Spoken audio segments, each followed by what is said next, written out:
Merci beaucoup d'être là. Grande fête. On était plein l'année dernière, on est plus plein cette année. On avait eu une affiche exceptionnelle l'année dernière parce qu'avoir un club de D1 en finale, c'était quand même historique. Et puis c'était vraiment sympa. Puis ils sortaient du carnaval de Dunkerque, donc ils sont arrivés bien chauffés. Je pense sincèrement que ça a été sûrement la meilleure ambiance qui ait jamais eu en équipe de France, en Coupe de France. Là, on a les deux plus grosses écuries françaises en finale. Ce qui devrait faire beaucoup de spectacles, on espère, et que ça aux prolongations, au pénalty, truc de spectacle. Donc, étant totalement impartial, on veut surtout du beau spectacle. Donc ça, c'est pour aujourd'hui. Sur l'actualité générale, vous avez sûrement pas manqué le fait que nos deux équipes de France féminines et masculines ont terminé deuxième des poules qualificatives finales. Donc on attend avec plus qu'impatience l'annonce du Comité international olympique pour savoir si la France sera rattrapée, qualifiée puis pour les deux équipes de France. On est un peu stressé, surtout pour nos athlètes féminines et masculines, parce que leur expliquer au mois de juin qu'elles vont aller ou qu'ils vont aller aux Jeux Olympiques 4 mois plus tard sans préparation, c'est un peu compliqué. Donc c'est un sujet sur lequel on travaille. Monsieur Lapartien, étant président du CNOSF, étant candidat au CIO, lui aussi, il a un peu du mal à se positionner. On en a parlé à Madame la Ministre, qui on espère être pérenne, parce que là, on a fait 3 ministres en 6 mois, c'est un peu compliqué. Donc ça, c'est un sujet vraiment d'actualité fort. Et puis, comme vous le savez, notre cercle vertueux, dont je vous ai parlé dans le passé, d'un Jeux Olympiques 2026 en termes d'exposition de notre sport, les championnats du monde en France, suivis des JO de 2030, font que ça serait quand même extraordinaire. Et puis, encore une fois, je pense surtout à nos athlètes et à notre staff. Dans les athlètes, il y a quand même quelques personnes d'un certain âge, dont notre capitaine, notre capitaine historique, mais aussi des gens comme Sacha Trey qui ont toujours Stéphane Dacosta, nos grandes vedettes de l'équipe de France, qui ont jamais fait de Jeux Olympiques et pas terminé, ils ont encore quelques belles années devant eux, mais en tout cas faire un Jeux Olympiques dont c'est le rêve depuis toujours, ça serait super. Et je pense aussi à Laure Baudry qui a porté les couleurs de l'équipe de France depuis l'âge de 16 ans. Là aussi, faire conclure sa carrière internationale sur un JO, ça serait quelque chose d'exceptionnel. On arrive à la fin de l'Olympiade, donc relancer la dynamique à travers des grands événements pour l'exposition de notre sport et continuer à le faire grandir. On a aussi réalisé notre direction technique nationale pour donner un nouvel élan et justement continuer ce cap de maturité à travers nos grandes réformes. Donc on est très busy et on essaye de faire face à toutes ces choses. Encore une fois, en priorisant l'humain, nos athlètes en tous les premiers lieux. Et puis encore une fois, il y a une très belle dynamique. Les patinoires sont pleines. C'est sympa de dire tous les ans on bat des records, mais on a rebattu notre record de licence de l'année dernière. On a passé les 25 000 licenciés. Et les patinoires sont en progression encore plus que les dernières. Pas seulement sur notre ligue phare qui est la Ligue Magnus, la Ligue Cyberglace Magnus, mais aussi et surtout la Division 1, Division 2, Division 3, où les patinoires sont remplies.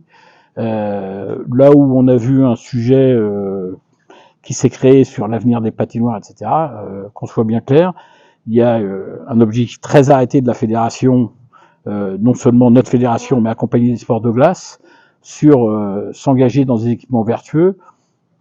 Avant la dissolution de M. Macron, on avait un accord avec M. Béchu qui a porté la patinoire d'Angers et la transition écologique, le ministère de l'Énergie et le ministère des Sports avec Amélie, où on avait demandé qu'il y ait un décret interministériel pour que personne, privé ou public, puisse construire une patinoire qui ne soit pas vertueuse.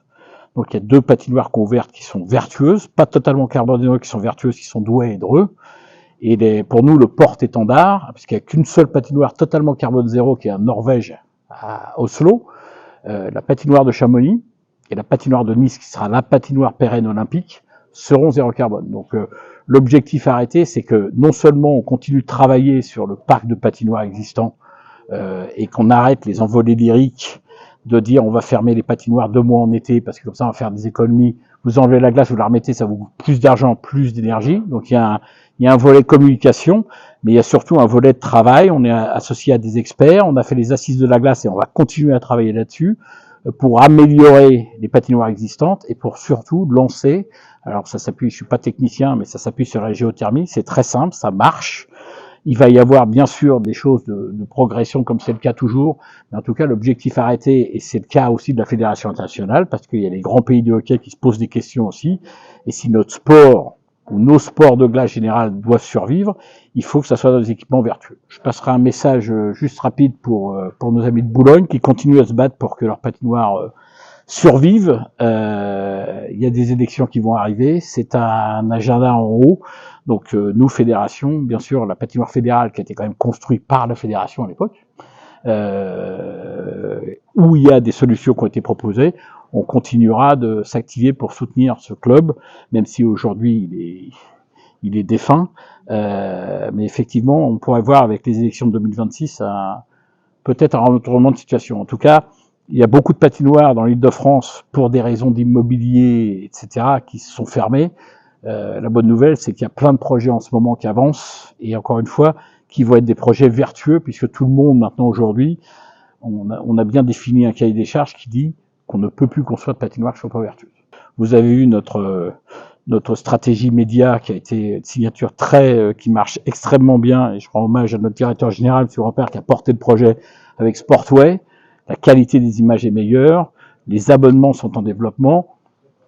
On commence à attirer l'attention, Eric, même si ce soir c'est en différé, l'équipe 21 se réintéresse au hockey sur glace. C'est un test qu'on fait aujourd'hui pour les attirer, qui se rendent compte que effectivement ça a beaucoup évolué depuis qu'ils ont été partenaires. Donc on attire de plus en plus de convoitises et c'est important parce que encore une fois, je vais me mettre dans l'embarras, mais vu le désengagement de l'État, qui moi personnellement choque profondément, et que là où nous, petite fédération d'hiver, on s'est fait déshabiller pendant 4 ans dans le soutien de l'État, ce qui était normal pour être citoyen par Paris 2024, on se retrouve vers 2026 et 2030 où on nous dit c'est vachement bien le sport, mais il n'y a plus de sous.